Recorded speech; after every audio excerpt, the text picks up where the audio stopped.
Alright, welcome back to another episode of Sly Cooper, the thievius racconus. This episode, I'm just going to replay some of the old ones and play the audio log. So let's not waste some time, let's get right into it. So this is the approach leading into Raleigh's Store Machine boat. And this is one of the first levels of the game we made, and it has been gone over and over and over, and as the characters changed, as his jump length changed and jump height changed, this level got changed too. Right. And it's also sort of like the test bed for the lighting, right? Hokyo, you did all the lighting in the game. Right. What kind of stuff was going through your head when you were making this level? Before I do any lighting, the artist, me and included other artists, we trying to get the right color palettes, get the right mood of the time. The main goal that I was trying to do for this game was not making it too dark, but you still get the sense that you're at nighttime. Is it hard to do to kind of get a versatile set of colors going on to represent night, Right. but not be kind of Las Vegas-y? Right. As you can see the game right now, you have tealish shadow all over. That is our shadow. Most of the game uses black as the shadow, but we have different lighting that can make the shadow. We can choose the color shadow. We can make it pink, blue, whatever color, and we can give the intensity and stuff like that. So it's just a lot of time consuming just trying which shadow works the best with these textures. That was the most time consuming was with the textures, because it works well with the blue.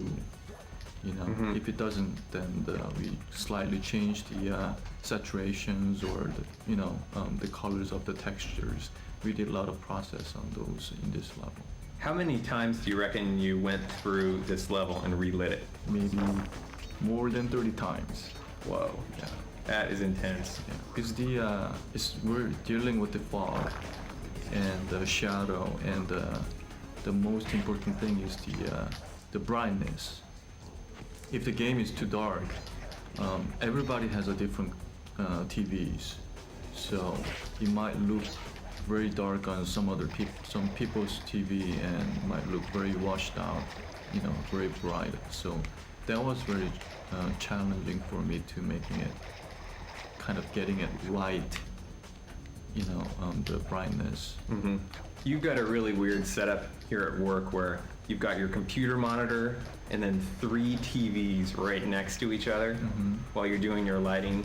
And one is a bright TV, one's a normal TV, and one's a dark TV. Right. The reason that I have a 3 different set of TVs, I wanted to see the game with really kind of washed, bright, and also very, very dark. So my goal is trying to make it all same with those 3 different monitors, trying to get it all same brightness and the colors.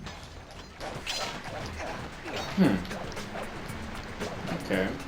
So you may be saying this level is That's large, a lot of people. but it is actually a third of the size of the original level. Just gotta go back. The original concept behind the original NPCs was to tie them to Alice in Wonderland. What was challenging in lighting this level, Hokyo? You have fire in here, you have multi-level. Lasers. Yep.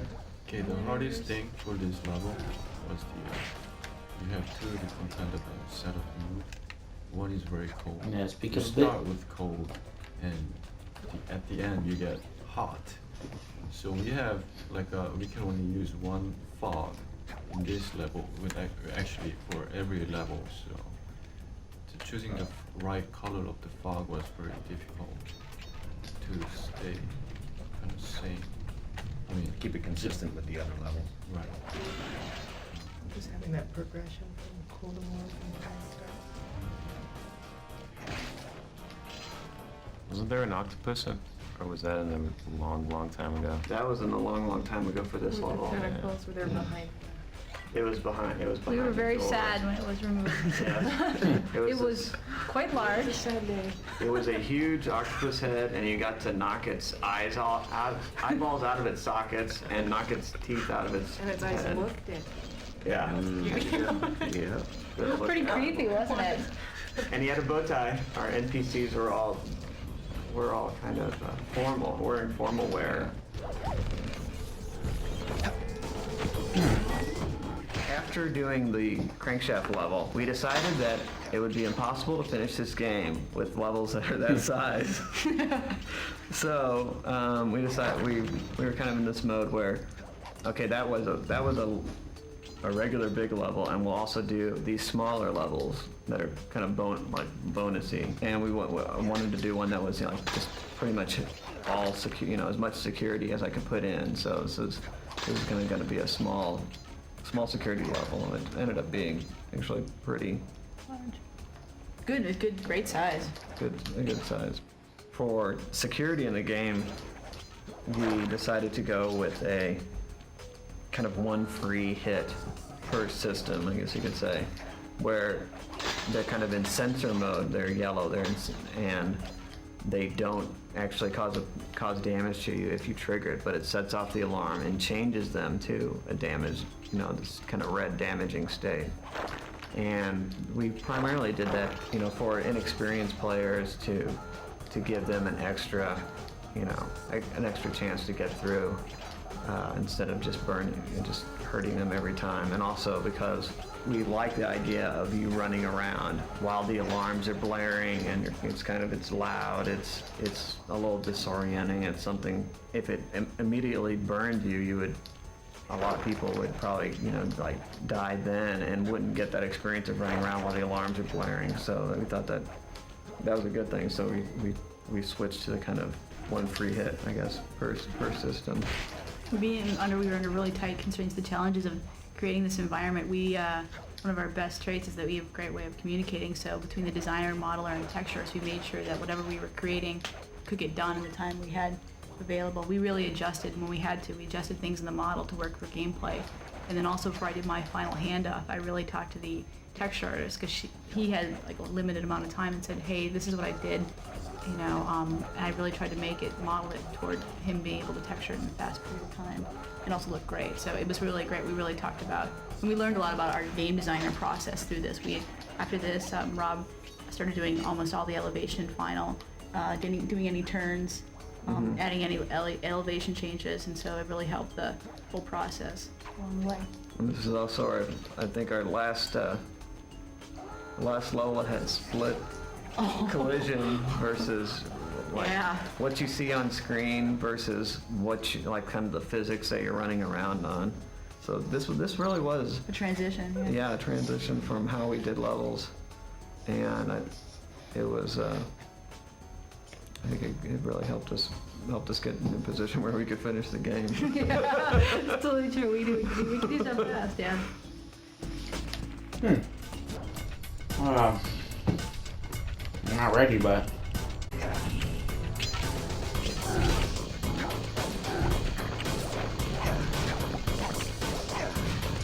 that was bad. That was really bad.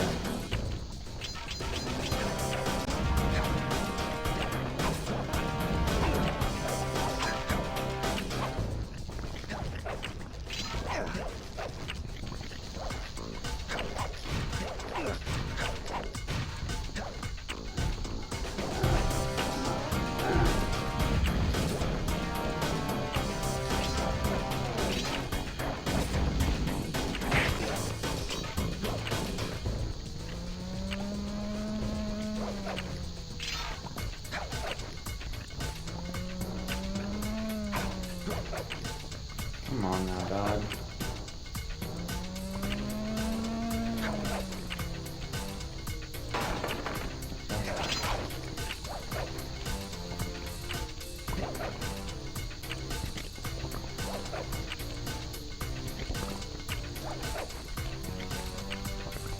Wait, why was this one so easy though? Come on, why was that one so easy? Come on now. This level began with just the kind of mechanic of this wheel that you can interact with by running on it. And it's kind of one of the few more puzzly kind of elements in the game where it's, you know, when you walk up to this thing, it's not completely straightforward what you're supposed to do. Yeah, it's not immediately obvious what that wheel is used for. So, you know, getting, in both these cases, it's, you know, driving, you know, running on it drives the animation of another, something else in the scene, whether it's the hooks or the conveyor belts. Right. And I don't know, is there, I know you've done some rigging in here. Yeah, I actually had done the rigging on both of the wheels, and so that was a little bit challenging from the perspective of the conveyors. You know, the conveyors that we've got in the back wall there with regard to the getting the textures to actually go with the speed of the conveyors. That was the challenging part of rigging this, was doing that work. But most of the rigging just was driving the animation, changing the speed of the animation of the hooks going around, or changing the particles and the steam coming out of the whistle. Mm-hmm. Right, and that's what the extent of the rigging was. The hot coals that roll down on the floor, it's something that I've stuck to my guns on this. A lot of people have not liked the hot coals because I think they're great. Because it's kind of this random thing. It's not something that's totally easy to predict, even though the floor has been modeled with kind of these dips to really, you know, they pretty much, they're real physics, but they're going down a pretty similar path just because of the shape of the floor. There's kind of a valley there that takes it right down to the grating and then back around again. We're kind of actually moving, when the coal gets to the bottom of the shaft, we just move it to the top where it comes out of to respawn it. So it's kind of like a transporter or something like that. Mm-hmm. And at one time, instead of the clues, we had these bags of loot that they would roll on the ground. And it was funny when you would break like a safe open and this bag of loot would come out, and it would roll down this hill because it's designed for these coal to roll down, and then it would fall down the chute, and then the money would come out of the chute where the coal's coming from. So it kind of revealed exactly how we were doing this. Yeah. I can imagine a player seeing the loot going down and going, "Oh no, I just lost it," and then looking at the chute, and there it is popping out. It's actually annoying.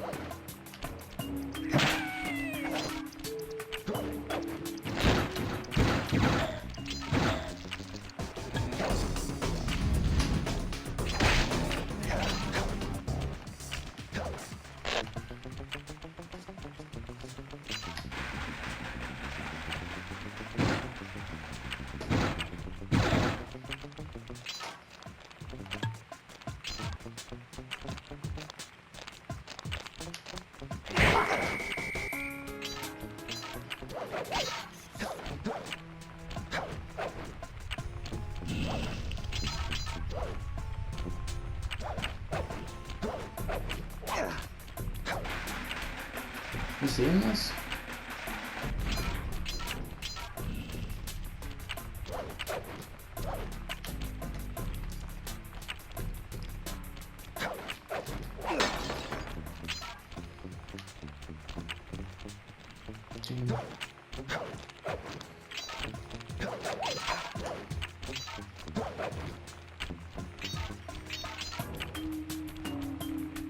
Now would you look at that?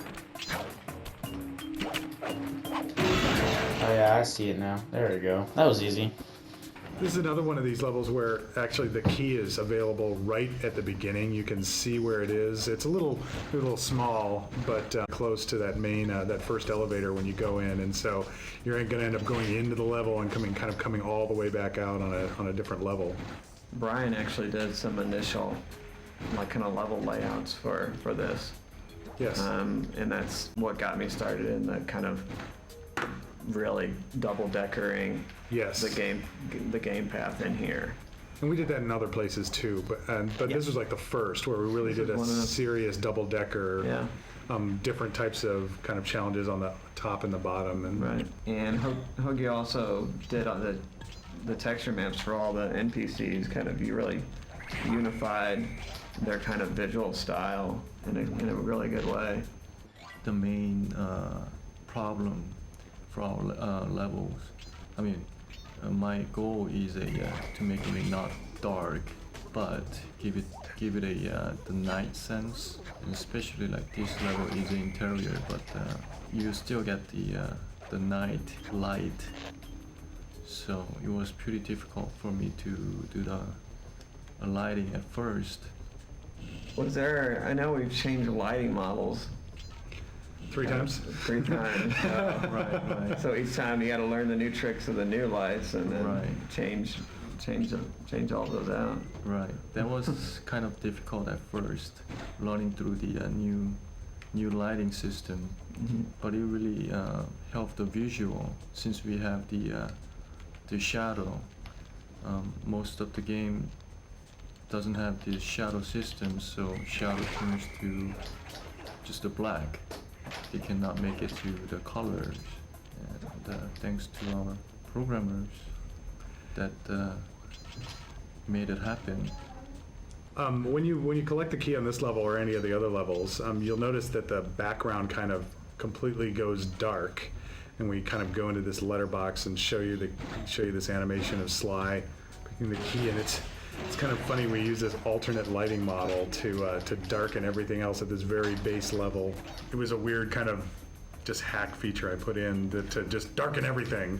But then you have to say, well, I don't want to darken Sly because he's the one collecting the key. So Sly is actually marked as like, don't darken me, but he's the only thing in the whole game that's marked that way. Oh, and the key is marked as don't darken me. But everything else in the game gets darkened by this alternate lighting model when you collect your keys.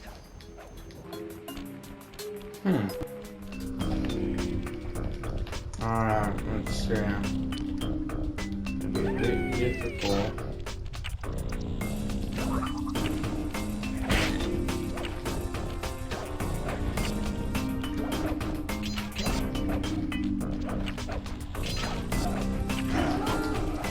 Are you serious? You belly flopped.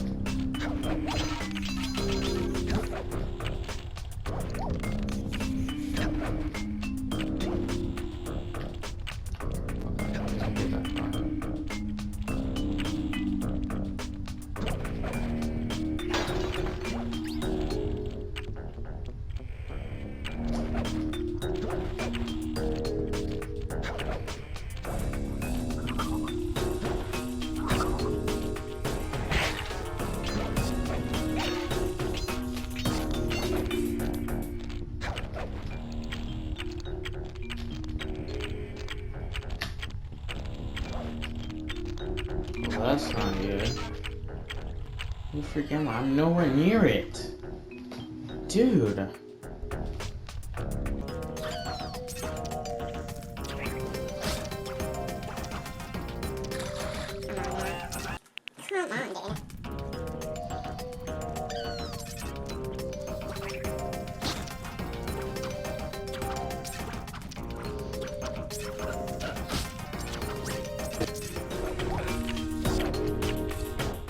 Now, because the difference was crazy.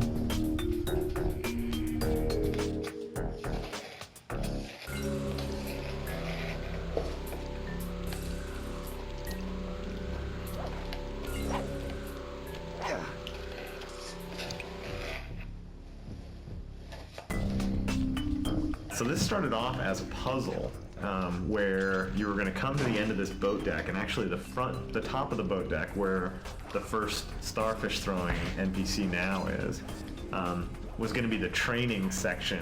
And the idea was going to be that there was going to be invisible lasers all over this area, and you were going to have to spray something into the ahead of you to expose the beams, either smoke or frost or something in front of you. And so it was actually laid out very rectangularly, and there were all these things to jump on, these floating platforms to jump on, and you had to kind of, each time you did a jump, you had to kind of look around you for the invisible lasers and then make your next jump.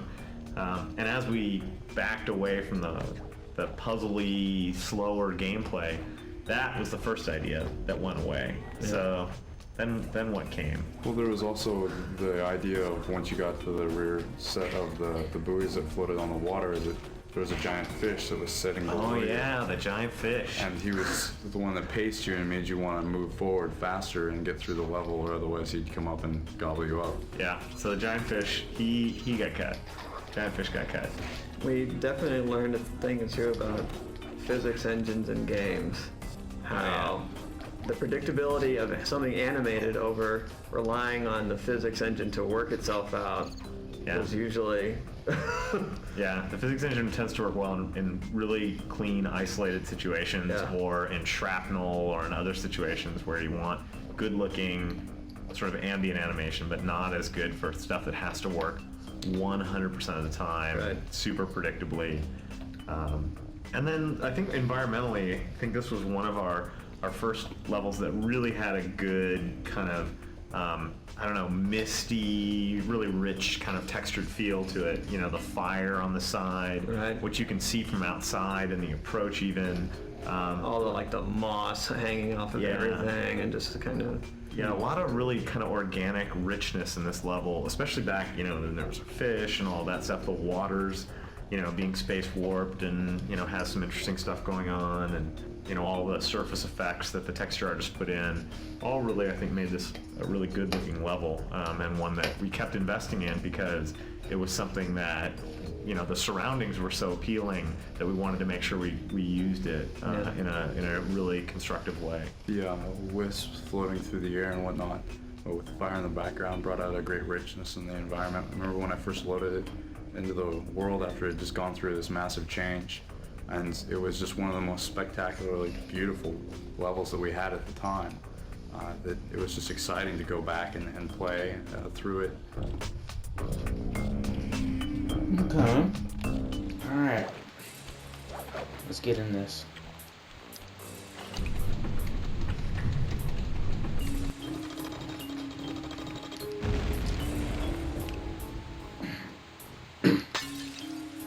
Ooh, yeah.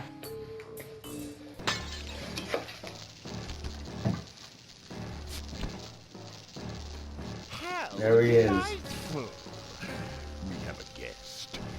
The only thing is, I hate unexpected guests. Listen, Raleigh, wipe up my family and steal what's mine, you better expect company. Oh, I'm ever so sorry.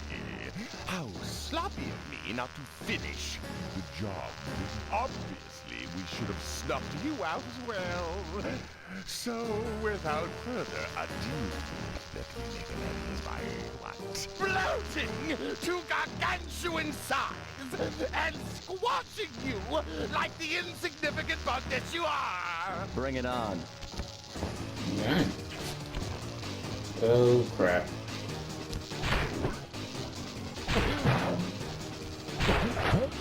Not yet. Not yet.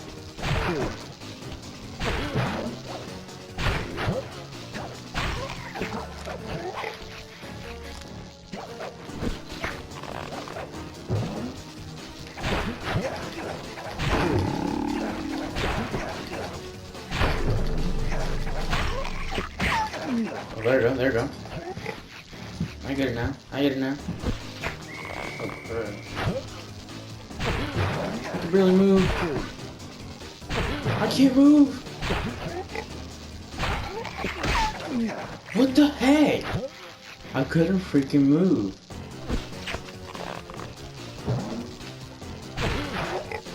Oh, crap.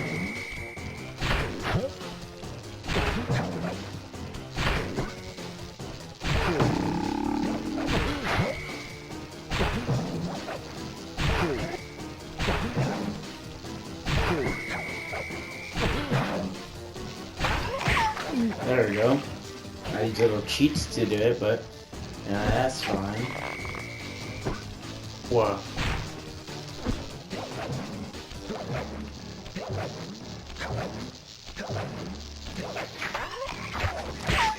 There we go. I did it.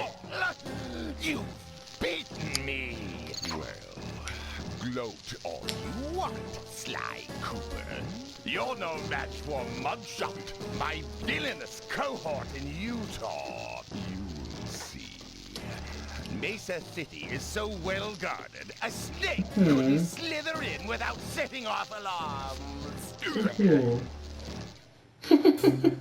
Raleigh's section of the thievius racconus held detailed instructions on how to perform my ancestor Ryoichi Cooper's ninja spire jump, a technique he developed while sneaking into the thickly fortified castles of feudal Japan.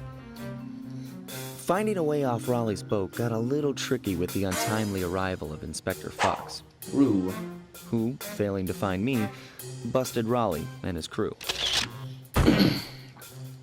Hot chick. With the storm machine out of commission, boats found their way back onto the ocean, and the mystery of the Welsh Triangle faded from memory.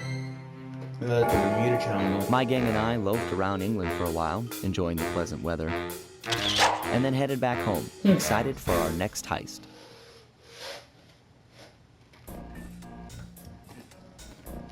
That's 25% of it done.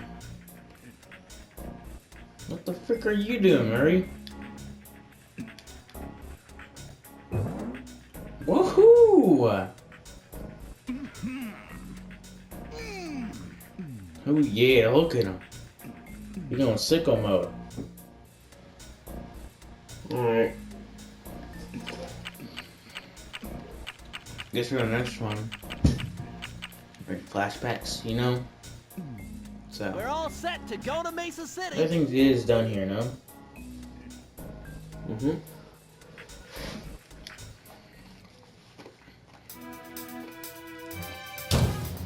Oh yeah. It had been a while since I'd been back in the U.S. Next up, the notorious mugshot. Ruthless muscle with a fiendish vibe. What he lacked in brains, he definitely made up for in brawn. Turns out he wasn't always that way. He grew up as the run of the litter. A neighborhood weakling. The only friends he could turn to were usually found on the big screen. The Dogfather? It was there that he spotted his first gangster, and he knew instantly that that's what he wanted to be. He spent the rest of his youth working real hard to get there, fueled on his dreams of great power and respect. With enough perspiration, he realized that dream. He'd become a hard-boiled, street-brawling, tough-as-nails gangster, ensuring that he'd never be kicked on or pushed around again. Oh my gosh, and it's real?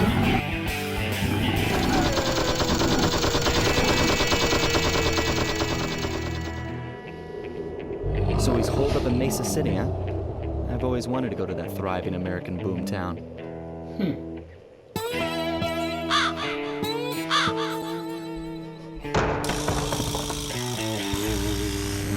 Snake eyes.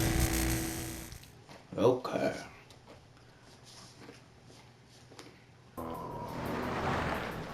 Rocky start. Let's see. Somewhere here. 40! Holy crap, there's 40 of them.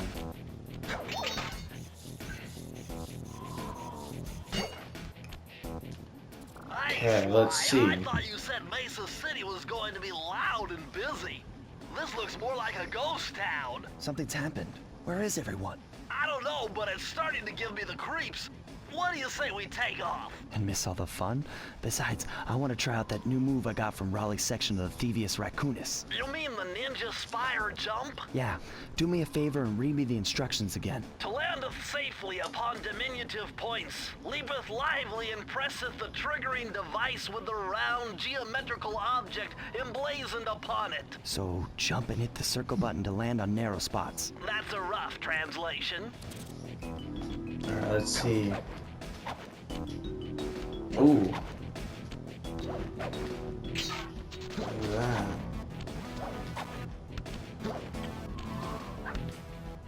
That's how you do it. I'm gonna get this guy right here. Boom. Get back, I can get back up.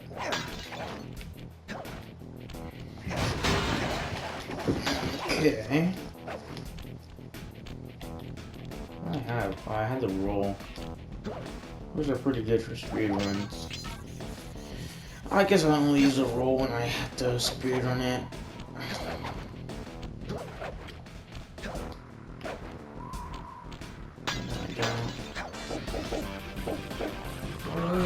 Whoa. Just calm down, you little freaky dog. That's my dog. That's my dog. There's something over here. I don't want to miss that out.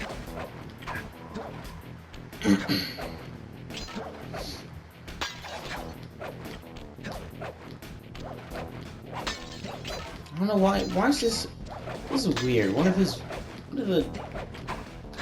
persons who worked on the game is like quiet, and so is Sly. It's just a bit weird to me. I don't know why.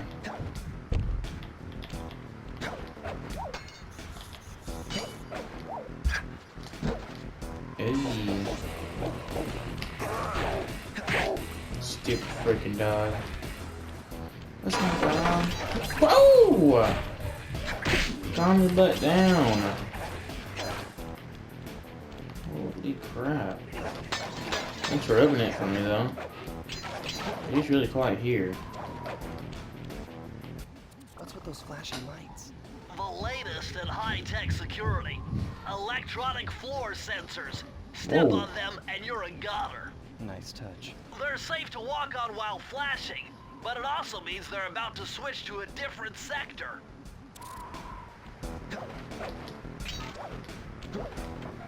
Okay. There's two. There's one behind there. Holy freaking sneaky. There we go.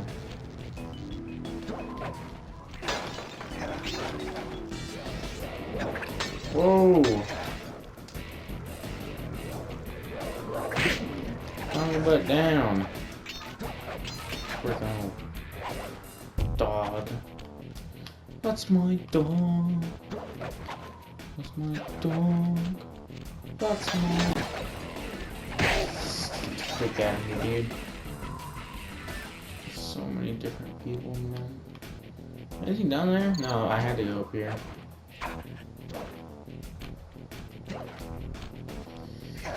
That was a boom boom explosion. Don't know why that is. That's just stupid. Get the freak out of here. Boom. Boom. Boom. Boom. Oh, whoa.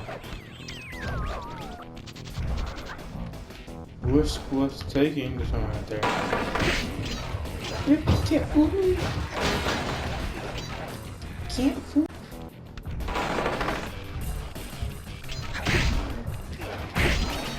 Oh yeah. Lucky save right there. There's something there? Yeah, there is. How do I get up there? Okay. Oh, that's where the safe is. 28. One. Just need one more. I could make that jump. See? I need one more. I need like 9 more now.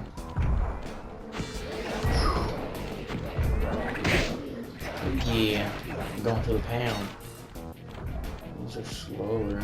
It's more scary.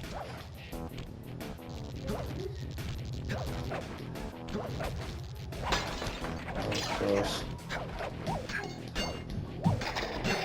Oh, that was really close. Oh yeah. Too easy. Too easy. Anyone in there? I can't.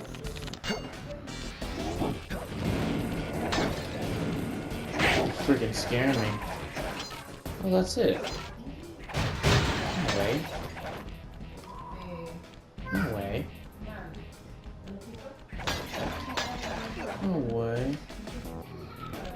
Oh, I'm missing one. missing 3 actually. Oh, God, are you serious? Could it be up here? No. Could it be? Let's see there. Let me go back.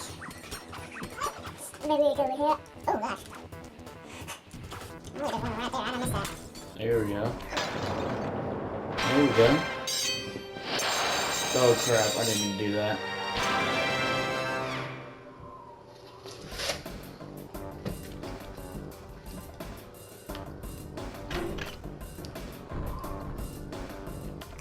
Still taking to get out.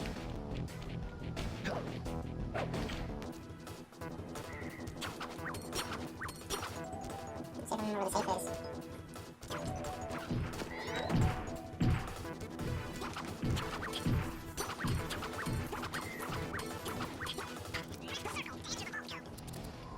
A little bit of higher mathematics and voila! Dial in 314. Let's go to the 1. You serious? 4. 3, 1, 4.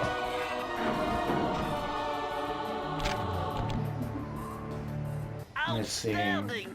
You've uncovered Rob McCooper's patented explosive hat technique. Ew. Use the triangle button to toss your cap. Then use the triangle button again to detonate it. Better back off to a safe distance first.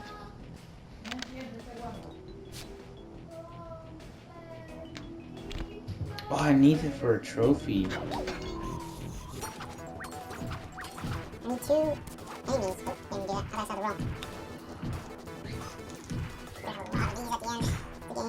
the game. Oh.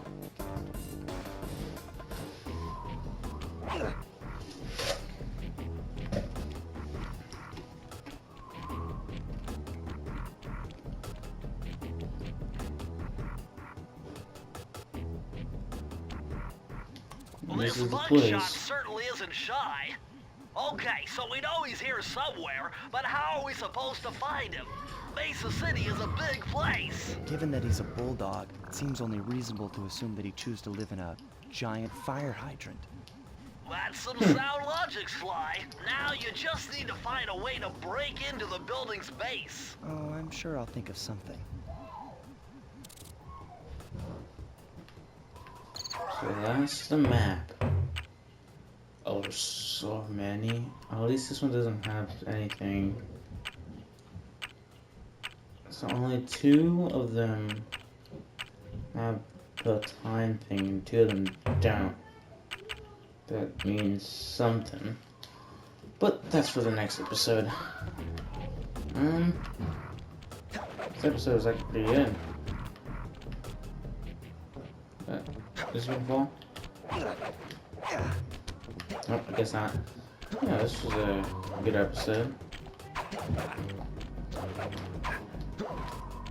So, I'll end it here. Pretty good episode, means pretty good ending. Just most of it was me spearing a couple things. Oh gosh. I felt good.